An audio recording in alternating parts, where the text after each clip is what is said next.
আল্লাহ পাক রব্বুল আলামিনের দরবারে আরো শুকর আদায় করি। আল্লাহ পাক রব্বুল আলামিন আমাদেরকে আশরাফুল মাখলুকাতের মধ্যে সর্বশ্রেষ্ঠ জাতি মানুষ হিসাবে আখিরি জামানার নবী মুহাম্মদুর রাসূলুল্লাহ সাল্লাল্লাহু আলাইহি ওয়াসাল্লামের উম্মত বানাইয়া এই দুনিয়াতে প্রেরণ করেছেন, পাঠাইছেন। এই জন্য আমরা সৌভাগ্য, আমরা মর্যাদাশীল। আল্লাহ তাআলা আমাদেরকে এই নিয়ামত দান করেছেন, এই জন্য আমরা আবার শুকর আদায় করি। আলহামদুলিল্লাহ। রাসূল করিম সাল্লাল্লাহু আলাইহি ওয়াসাল্লাম ছিলেন সর্বকালের সর্বশ্রেষ্ঠ মহামানব। নবীজি মুহাম্মদুর রাসূলুল্লাহ সাল্লাল্লাহু আলাইহি ওয়াসাল্লাম ছিলেন পৃথিবীর সর্বশ্রেষ্ঠ নবী, সর্বশ্রেষ্ঠ মানব, সর্বশ্রেষ্ঠ পয়গম্বর, সর্বশ্রেষ্ঠ রাসূল। রাসূল সাল্লাল্লাহু আলাইহি ওয়াসাল্লাম দুনিয়াতে যখন আগমন করেন শিশু অবস্থায়, পৃথিবীতে যত শিশু জন্মগ্রহণ করেছেন সমস্ত শিশুদের মধ্যে সর্বশ্রেষ্ঠ শিশু আমার আপনার নবী মুহাম্মদুর রাসূলুল্লাহ সাল্লাল্লাহু আলাইহি ওয়াসাল্লাম। বলেন সুবহানাল্লাহ। নবীজি সাল্লাল্লাহু আলাইহি ওয়াসাল্লাম যখন শিশু থেকে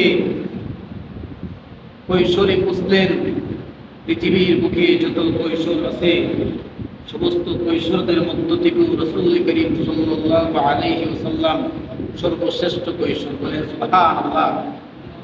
রাসূল আরবি সাল্লাল্লাহু আলাইহি ওয়াসাল্লাম যখন যুবক বয়সে উপনীত হইলেন, পৃথিবীর বুকে যত যুবক আছে সমস্ত যুবকদের মধ্য থেকে আপনার আমার নবী মুহাম্মদুর রাসূলুল্লাহ সর্বশ্রেষ্ঠ যুবক। বলেন সুবহানাল্লাহ। পৃথিবীতে আল্লাহ যত পয়গম্বর পাঠাইছেন সমস্ত পয়গম্বরদের সর্বশ্রেষ্ঠ পয়গম্বর আপনার আমার নবী মুহাম্মদুর রাসূলুল্লাহ। বলেন সুবহানাল্লাহ। রাসূল করিম সাল্লাল্লাহু আলাইহি ওয়াসাল্লাম এমন একজন পয়গম্বর, এমন একজন নবী যিনি শুধু আপনার আমার নবী নয়, যিনি শুধু মুসলমানদের নবী নয়, যিনি শুধু ইহুদিদের নবী নয়, যিনি শুধু মানুষের নবী নয়, যিনি শুধু পশু পাখির নবী নয়, যিনি শুধু আসমান জমিনের নবী নয়, যিনি শুধু পাহাড় পর্বতের নবী নয়, যিনি শুধু ফেরেশতাদের নবী নয়, যিনি শুধু জান্নাতের নবী নয়, যিনি এমন একজন নবী তিনি হইলেন মুহাম্মদুর রাসূলুল্লাহ, যিনি আপনারও নবী, তিনি আমারও নবী, তিনি আসমান জমিনেরও নবী, তিনি পাহাড় পর্বতের নবী, তিনি সমস্ত জিনকুলের নবী, তিনি সমস্ত ফেরেশতাকুলের নবী, তিনি জান্নাতের নবী, তিনি জাহান্নামের নবী, তিনি সমস্ত কিছুর নবী। বলেন সুবহানাল্লাহ। এই জন্য রাসূল করিম সাল্লাল্লাহু আলাইহি ওয়াসাল্লামকে আমরা আমাদের অন্তঃস্থল থেকে ভালোবাসি, মহব্বত করি। ঠিক কিনা বেটি? যদি কোনো ব্যক্তি রাসূল করিম সাল্লাল্লাহু আলাইহি ওয়াসাল্লামকে তার জান দিয়ে, তার প্রাণ দিয়ে, তার অন্তর দিয়ে মহব্বত ভালোবাসা না দেখায়, মহব্বত না বাসে, তাহলে আল্লাহর নবীর হাদিস দ্বারা বোঝা যায় ওই ব্যক্তি পূর্ণাঙ্গ মুমিন না, ওই ব্যক্তি পূর্ণাঙ্গ ঈমানদার না। রাসূল করিম সাল্লাল্লাহু আলাইহি ওয়াসাল্লামকে তাদের জানের চাইতে, ইজ্জতের চাইতে, মানের চাইতে, সম্পদের চাইতে, সন্তানের চাইতে, পিতা মাতার চাইতে, সব কিছুর চাইতে ভালোবাসতেন, মহব্বত করতেন সাহাবায়ে কেরাম। সুবহানাল্লাহ। এই জন্যে মুফাসসিরিনে কেরাম এবং মুহাদ্দিসিনে কেরাম ঐতিহাসিকদের মতে ভালোবাসার দুইটা দৃষ্টান্ত দিয়েছেন। রাসূল করিম সাল্লাল্লাহু আলাইহি ওয়াসাল্লামকে ভালোবাসার দুইটা দৃষ্টান্ত দিয়েছেন। একটা হলো ইহুদি পদ্ধতি ভালোবাসা, আরেকটা হলো সাহাবী পদ্ধতি ভালোবাসা। সাহাবী পদ্ধতি ভালোবাসা কাকে বলে? ইহুদি পদ্ধতি ভালোবাসা কাকে বলে? সাহাবী পদ্ধতি ভালোবাসা হলো রাসূল করিম সাল্লাল্লাহু আলাইহি ওয়াসাল্লামের সাহাবায়ে কেরাম নবীজি মুহাম্মদুর রাসূলুল্লাহকে যেইভাবে ভালোবেসেছেন, মহব্বত করেছেন, আমরাও যদি সেইভাবে ভালোবাসি, মহব্বত করি, তাহলে সেই ভালোবাসাটা হবে সাহাবী পদ্ধতি ভালোবাসা। রাসূল করিম সাল্লাল্লাহু আলাইহি ওয়াসাল্লামকে এবং আদম আলাইহিস সালাম থেকে নিয়ে ঈসা নবী পর্যন্ত যত পয়গম্বর দুনিয়াতে এসেছেন, এরপরে আমাদের নবী মুহাম্মদুর রাসূলুল্লাহ এসেছেন, ওই সমস্ত নবীদেরকে ইহুদিরাও ভালোবাসত। এখন ইহুদিরা কেমন ভালোবাসতেন এটা অনেক লম্বা আলোচনা, ওই দিকে যাব না। তো ইহুদিরা যেইভাবে ভালোবাসত নবীদেরকে, যদি কোনো মানুষ নবীদেরকে ইহুদিদের মতো ভালোবাসে তাহলে সেটাকে বলে ইহুদি পদ্ধতি ভালোবাসা। তো সাহাবী পদ্ধতি ভালোবাসা কাকে বলে, কিভাবে সাহাবীরা ভালোবাসতেন? তো সাহাবায়ে কেরাম যেইভাবে নবীকে ভালোবাসতেন সেইভাবে প্রত্যেকটা উম্মত নবী মুহাম্মদুর রাসূলুল্লাহকে ভালোবাসতে হবে সাহাবী পদ্ধতি ভালোবাসা। সাহাবায়ে কেরাম কিভাবে ভালোবাসতেন? নবীজির সাহাবায়ে কেরাম ছিলেন অনেক, ১৬ লক্ষ অথবা আরো অধিক বেশি। তো ওই ১৬ লক্ষ সাহাবায়ে কেরাম রাদিয়াল্লাহু তাআলা আনহুম আজমাইনের মধ্য থেকে বড় বড় অনেক সাহাবী ছিলেন। এর মধ্যে ১০ জন জান্নাতের সার্টিফিকেট প্রাপ্ত সাহাবী ছিলেন। এদের মধ্য থেকে একজন সাহাবী যার নাম হযরত আবু বকর সিদ্দিক রাদিয়াল্লাহু তাআলা আনহু, বলেন সুবহানাল্লাহ। আবু বকর সিদ্দিক রাদিয়াল্লাহু তাআলা আনহু আল্লাহর হাবিব সাল্লাল্লাহু আলাইহি ওয়াসাল্লামকে কেমন ভালোবাসতেন, কেমন মহব্বত করতেন। আবু বকর সিদ্দিক রাদিয়াল্লাহু তাআলা আনহু, আগে সংক্ষেপে আবু বকর সিদ্দিকের জীবনী একটু শুনি। আবু বকর সিদ্দিক রাদিয়াল্লাহু তাআলা আনহু নবীজি মুহাম্মদুর রাসূলুল্লাহকে কেমন ভালোবাসতেন, কেমন মহব্বত করতেন। এর আগে আবু বকরের সংক্ষেপে একটু জীবনী আমরা শুনি। আবু বকর সিদ্দিক রাদিয়াল্লাহু তাআলা আনহু ৫৭৩ খ্রিস্টাব্দে জন্মগ্রহণ করেন, আর নবীজি সাল্লাল্লাহু আলাইহি ওয়াসাল্লাম ৫৭০ খ্রিস্টাব্দে জন্মগ্রহণ করেন। তাহলে বেশি ব্যবধান নয়। আবু বকর সিদ্দিক রাদিয়াল্লাহু তাআলা আনহু কুরাইশ বংশে জন্মগ্রহণ করেছেন। নবীজি মুহাম্মদুর রাসূলুল্লাহ সাল্লাল্লাহু আলাইহি ওয়াসাল্লাম কুরাইশ বংশে জন্মগ্রহণ করেছেন। তাহলে বংশ এক। আবু বকর সিদ্দিক এবং নবীজি মুহাম্মদুর রাসূলুল্লাহ এরা একই বংশের। আবু বকর সিদ্দিক রাদিয়াল্লাহু তাআলা আনহু ৫৭৩ খ্রিস্টাব্দে জন্মগ্রহণ করেছেন কুরাইশ বংশে। হযরত আবু বকর সিদ্দিক রাদিয়াল্লাহু তাআলা আনহুর নাম ছিলেন আব্দুল্লাহ, ডাক নাম ছিলেন আবু বকর। আবু বকর সিদ্দিক রাদিয়াল্লাহু তাআলা আনহুর পিতার নাম ছিলেন আবু কুহাফা উসামা। আমরা অনেকেই যদি জিজ্ঞাসা করি আবু বকর সিদ্দিকের বাবার নাম কি ছিল, অথবা আবু বকর সিদ্দিকের আরেকটা নাম কি ছিল, আমরা অনেকেই বলতে পারতাম না। পারতাম না। কিন্তু দুঃখের বিষয়, যদি জিজ্ঞাসা করি, যদি নায়কের নাম জিজ্ঞাসা করা হয়, একের পর এক নায়কের নাম বলতে থাকবে। দুঃখের বিষয়, যদি সাহাবায়ে কেরামের নাম জিজ্ঞাসা করা হয় যে জান্নাতের সার্টিফিকেট প্রাপ্ত ১০ জন সাহাবীর নাম তুমি বলো তো, তখন সে আটকায় যাবে, আর বলতে পারবে না। আমরা কেমন ইমানদার আর কেমন মুসলমানের সন্তান। দুঃখের বিষয় বলতে হয়, যে সাহাবীদের নাম শুনলে, সাহাবীদের নাম উচ্চারণ করলে রাদিয়াল্লাহু তাআলা আনহু বলতে হয়, সেই শব্দটা তারা বলতে পারে না। কারণ সাহাবীদের উপর আল্লাহ পাক রব্বুল আলামিন সন্তুষ্ট। এই জন্য কোরআনের আয়াত নাজিল করে আল্লাহর হাবিবকে জানায় দিতে, হে আমার হাবিব, আপনি সাহাবায়ে কেরামদেরকে জানায় দেন, পৃথিবীর সমস্ত মানুষদেরকে জানায় দেন, আমি সমস্ত সাহাবীদের উপর সন্তুষ্ট। আল্লাহর রাসূল, আপনিও সাহাবীদের উপর সন্তুষ্ট হয়ে যান, বলেন সুবহানাল্লাহ। যেই কথা বলতেছিলাম, হযরতে আবু বকর সিদ্দিক রাদিয়াল্লাহু তাআলা আনহুর বাবার নাম আবু কুহাফা উসামা, মায়ের নাম উম্মে খাইর। আবু বকর সিদ্দিক রাদিয়াল্লাহু তাআলা আনহু নবীজি সাল্লাল্লাহু আলাইহি ওয়াসাল্লামের শিশুকালের বন্ধু এবং বাল্যকালের বন্ধু, কৈশোরকালের বন্ধু, যুবককালের বন্ধু, শৈশবকালের বন্ধু, কৈশোরকালের বন্ধু, মৃত্যুর পরেও বন্ধু, আখিরাতেরও বন্ধু, জান্নাতেরও বন্ধু, দুনিয়ারও বন্ধু, বলেন সুবহানাল্লাহ। আবু বকর সিদ্দিক রাদিয়াল্লাহু তাআলা আনহু এমন একজন ব্যক্তি ছিলেন। আবু বকর সিদ্দিক রাদিয়াল্লাহু তাআলা আনহু ছিলেন খুবই নম্র, খুবই ভদ্র। আবু বকর সিদ্দিক রাদিয়াল্লাহু তাআলা আনহু থেকে কখনো কোনো মানুষ আচরণের দ্বারা কষ্ট পায় নাই, ব্যবহারের দ্বারা কষ্ট পায় নাই, কাজের দ্বারা কষ্ট পায় নাই, হাতের দ্বারাও কষ্ট পায় নাই, পায়ের দ্বারাও কষ্ট পায় নাই, চলাফেরার দ্বারাও কষ্ট পায় নাই। আবু বকর সিদ্দিক রাদিয়াল্লাহু তাআলা আনহু ছিলেন এমন একজন নম্র ভদ্র মানুষ। আবু বকর সিদ্দিক শুধু নম্র ভদ্রেরই ছিলেন না, আবু বকরের এমন একটা গুণ ছিল, আবু বকর ছিল আমানতদার। আবু বকর রাদিয়াল্লাহু তাআলা আনহুর কাছে যদি কেউ কোনো কিছু আমানত রাখতেন, আবু বকরের কাছে যদি কেউ 10টা টাকা আমানত রাখতেন, একটা সম্পদ আমানত রাখতেন, একটা জিনিস আমানত রাখতেন, যেইভাবে আমানত রাখতেন করতেন সেইভাবেই আমানত আবার ফিরিয়ে পাইতেন। বলেন সুবহানাল্লাহ।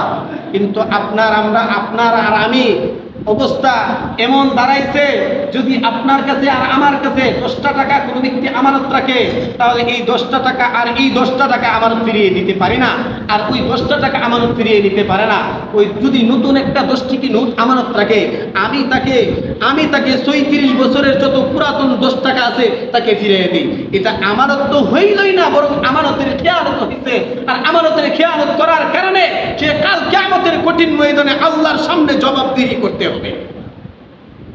তাইলে এমন ছিলেন হযরতে আবু বকর সিদ্দিক রাদিয়াল্লাহু তাআলা আনহু, খুবই আমানতদারিতা ছিলেন। আবু বকর সিদ্দিক রাদিয়াল্লাহু তাআলা আনহু শুধু আমানতদারিতাই ছিলেন না, আবু বকর এমন একজন ব্যক্তি ছিলেন, আবু বকরের সাথে যে ব্যক্তি চায় সেই ব্যক্তি মিশতে পারত, আবু বকরের সাথে যেই ব্যক্তি চাই সেই ব্যক্তি কথা বলতে পারত। আবু বকর সিদ্দিক তো একজন খলিফা ছিলেন, এটা পরের কথা। আবু বকর সিদ্দিক রাদিয়াল্লাহু তাআলা আনহু আস্তে আস্তে যখন অনেক বড় হইলেন, নবীজি মুহাম্মদুর রাসূলুল্লাহ সাল্লাল্লাহু আলাইহি ওয়াসাল্লাম যখন দুনিয়াতে আগমন করলেন, সর্বপ্রথম বন্ধু, দুনিয়ার বন্ধু হযরতে সিদ্দিক আকবর, হযরতে আবু বকর সিদ্দিক রাদিয়াল্লাহু তাআলা আনহু। বলেন সুবহানাল্লাহ। আবু বকর সিদ্দিক রাদিয়াল্লাহু তাআলা আনহু নবীজির বন্ধু হইলেন, নবীজির দুঃখের দিনের বন্ধু, নবীজির সুখের দিনের বন্ধু, নবীজির সর্ব অবস্থার বন্ধু হযরতে আবু বকর সিদ্দিক রাদিয়াল্লাহু তাআলা আনহু। নবীজি মুহাম্মদুর রাসূলুল্লাহ সাল্লাল্লাহু আলাইহি ওয়াসাল্লাম যখন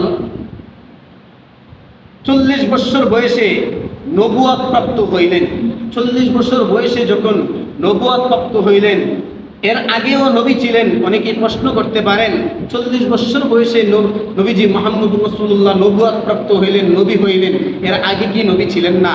হ্যাঁ, অবশ্যই নবী ছিলেন। নবীজির হাদিস দ্বারা প্রমাণ। নবীজি বলেন, হযরত আদম আলাইহিস সালাম যখন কাদামাটিতে, তখনও আমি মুহাম্মদুর রাসূলুল্লাহ নবী। আদম আলাইহিস সালাম যখন জান্নাতে, তখনও মুহাম্মদুর রাসূলুল্লাহ আমি নবী। আদম যখন দুনিয়াতে আগমন করেছেন, তখনও আমি মুহাম্মদুর রাসূলুল্লাহ নবী। আমি সর্ব অবস্থায় নবী ছিলাম। জান্নাত জাহান্নাম সৃষ্টি করার পূর্বেও আমি নবী ছিলাম, আসমান জমিন সৃষ্টি করার পূর্বেও আমি নবী ছিলাম, পৃথিবীর সব কিছু সৃষ্টি করার পূর্বেও আমি নবী ছিলাম। বলেন সুবহানাল্লাহ। আবু বকর সিদ্দিক রাদিয়াল্লাহু তাআলা আনহুর কথা বলতেছিলাম, নবীজির কেমন বন্ধু ছিলেন। হযরত নবী করিম সাল্লাল্লাহু আলাইহি ওয়াসাল্লাম যখন 40 বছর বয়সে আল্লাহ পাক রব্বুল আলামিন নবুয়ত স্বীকৃতি দিলেন, নবুয়ত দিলেন, নবীজি মুহাম্মদুর রাসূলুল্লাহ নবুয়ত পাইলেন। এর আগে সবাই শুধু চিনত মুহাম্মদ, আব্দুল্লাহর ছেলে মুহাম্মদ, কিন্তু নবী চিনতেন না।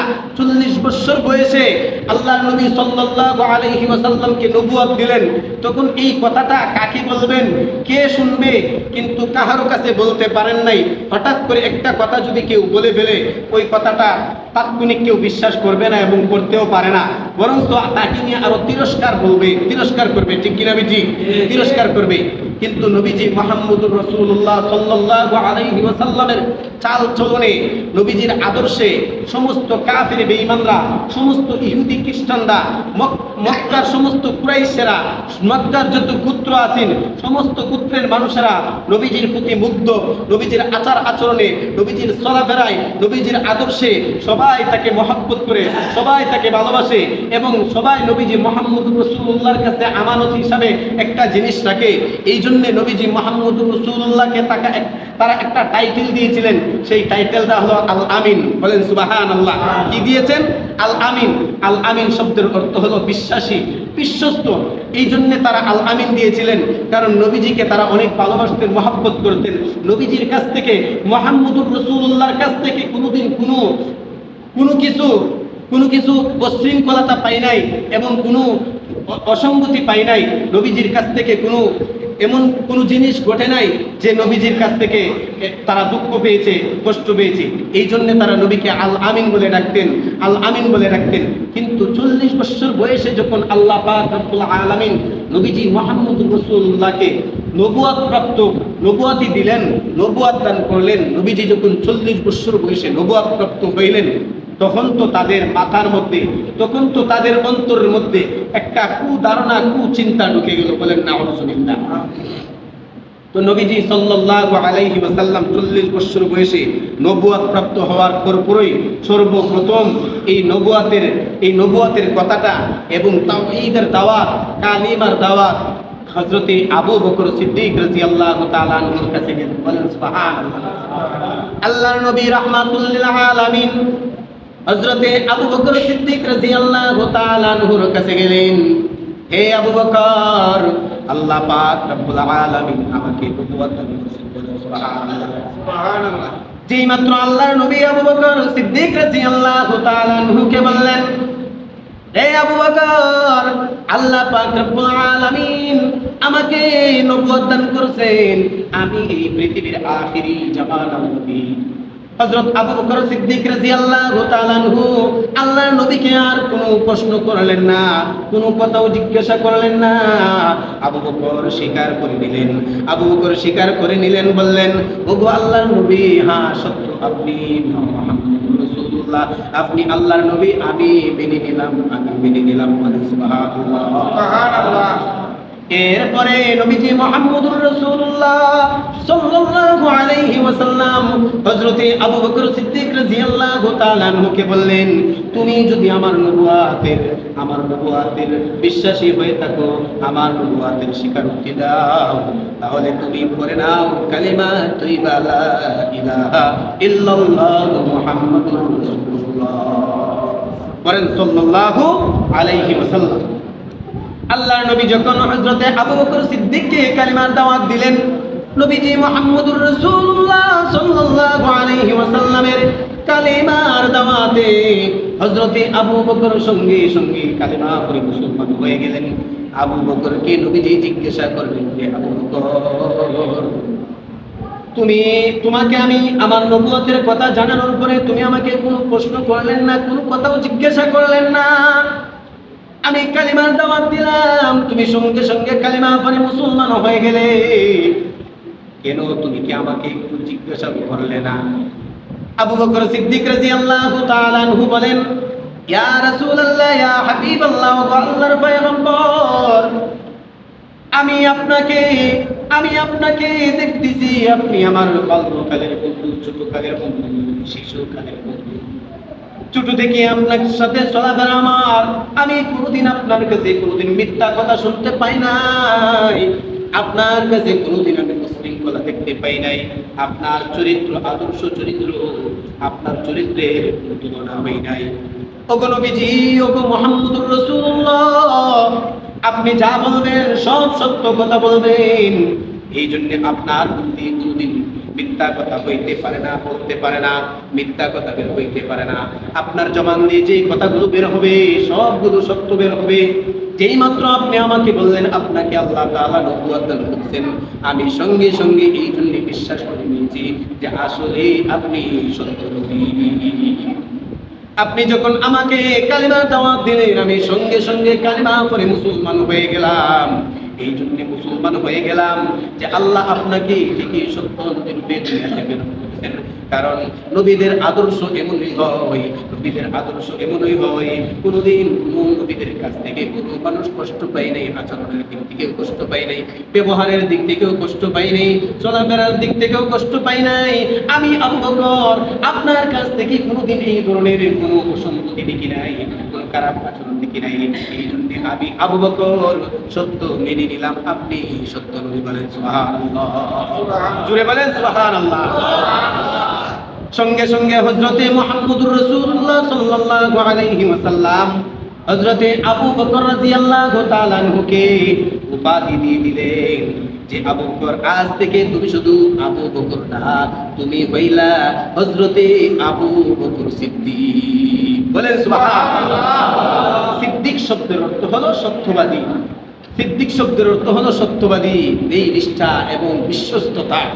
কারণ আবু বকর সিদ্দিক রাদিয়াল্লাহু তাআলা আনহু নবীজির ব্যাপারে কোনো তুলকাল করলেন না, কোনো প্রশ্ন তুললেন না।